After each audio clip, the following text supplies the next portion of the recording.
So you want to beat the Abyss Lector in floor 12. Before we start, I want to quickly remind everyone that I occasionally stream on Twitch now. Also like, comment, subscribe. Okay, bye. Starting the floor off, the Abyss Lector will be very far, so the first thing you want to do is to group them. You can push them around using heavy type attacks such as charge attack, lunge attack, certain normal attack, elemental skill, or elemental burst. Or you can just run away and lure them, however I don't recommend this unless you are using Ganyu. Reddit user Blind Spy also posted a method involving the Battle Pass bow which you can consider. Here is the method that I used to group the Abyss Lector in the Chinese national team.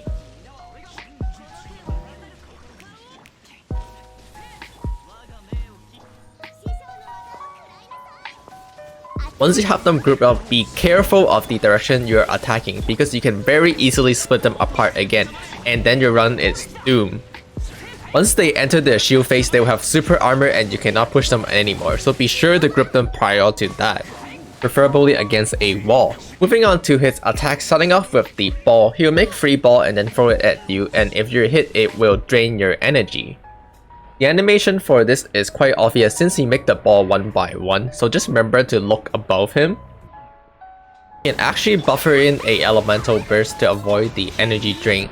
You can see I got hit here and my energy was drained, but I still got my elemental burst off because I buffered it in.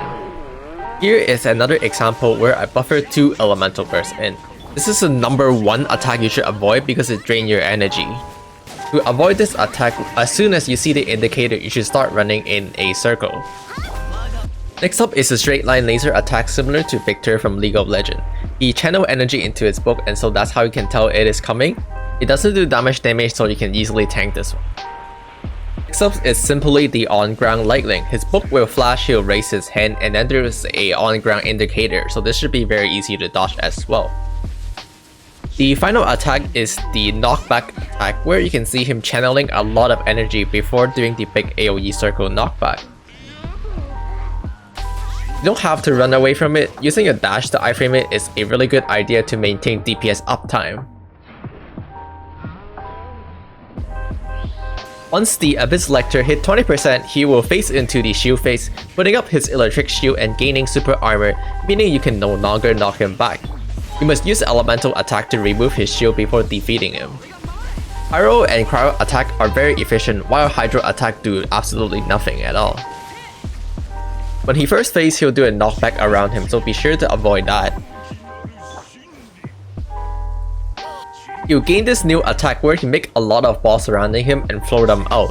These balls will then later explode in a large radius. These will drain your elemental energy, so be sure to avoid if possible. Additionally, his other attack will be Amplify. The free ball that he throws, 2 of them will turn invisible.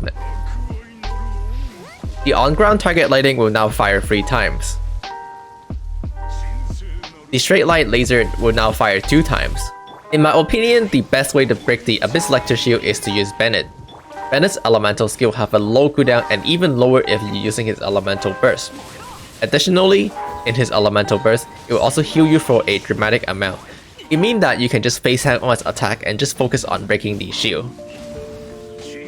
Now a huge tip that you might not know is simply to use Thundering Fury on your BENNET to break the Abyss Lector shield, and this is by far one of the fastest way to do it. The 4-step bonus say that whenever you proc a overload, it will reduce your elemental skill cooldown by 1 second, and because your attack are pyro, every time you use your elemental skill on the Lector, you will trigger overload and trigger the 4-step bonus. This effectively makes your BENNET elemental skill have no cooldown, and it's super easy to break the shield.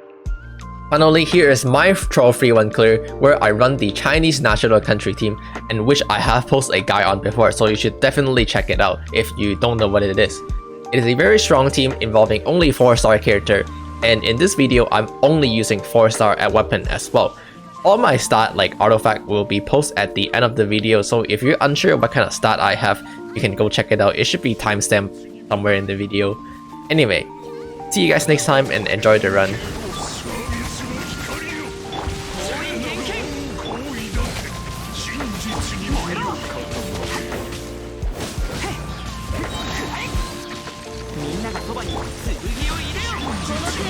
Lluvia